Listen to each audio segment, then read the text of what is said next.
সংসারে বিভিন্ন কাজের মধ্যে বাচ্চাকে সময় দেওয়া কিন্তু সবথেকে ইম্পর্টেন্ট একটা কাজ। জানি আমরা মায়েদের সেটা কখনো ভুল হয় না। তবুও আমরা যারা একসাথে বাড়ি এবং অফিস সামলাই, সেক্ষেত্রে মাঝে মধ্যে একটু হলেও ব্রেকডাউন হয়। আর সেটাকে সামাল দেওয়া হলো একজন স্মার্ট মায়ের আসল কর্তব্য। এটা মনে রাখতে হবে, এখন ঠিক যে ব্যবহারটা তুমি তোমার সন্তানদের সাথে করবে, বড় হয়ে সে ঠিক সেই ব্যবহারটাই তোমাদেরকে রিটার্ন দেবে।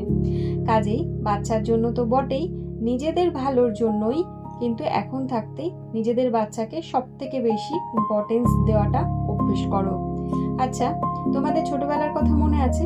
মনে পড়ে সেই সকল দিনগুলো, যে সময় আমাদের মায়েরা কিন্তু অফিস কাচারি অতটা করতো না, প্রায় হাউস ওয়াইফই। তারা কিন্তু সব কিছুর মধ্যে সব থেকে বেশি ইম্পর্টেন্স দিত আমাদেরকেই।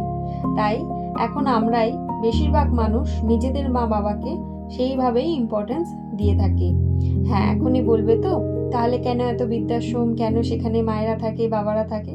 দেখো, সে সমস্ত মানুষও আছে, আবার আমাদের মতো মানুষও আছে যারা বাবা মাকে কিন্তু সবসময় নিজেদের কাছে রাখতে পছন্দ করি।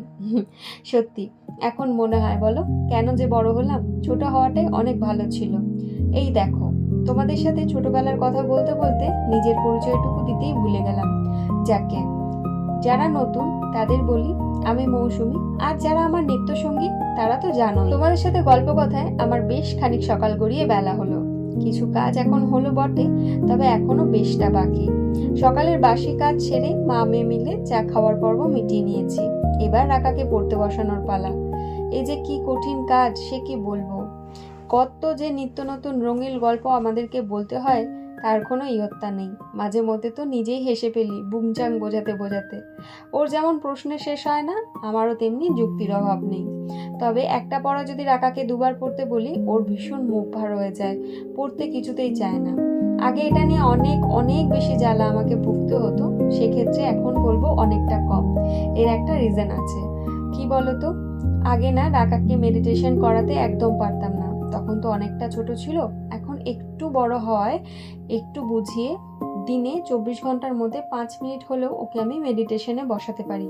সেক্ষেত্রে আমি কি উপকারিতা পেয়েছি? ওর মনটা একটু হলেও আগের থাকতে একটা জায়গায় এসে স্থির হয়েছে। কাজেই ও একটু একটু করে পড়ায় কিন্তু ইমপ্রুভ করছে।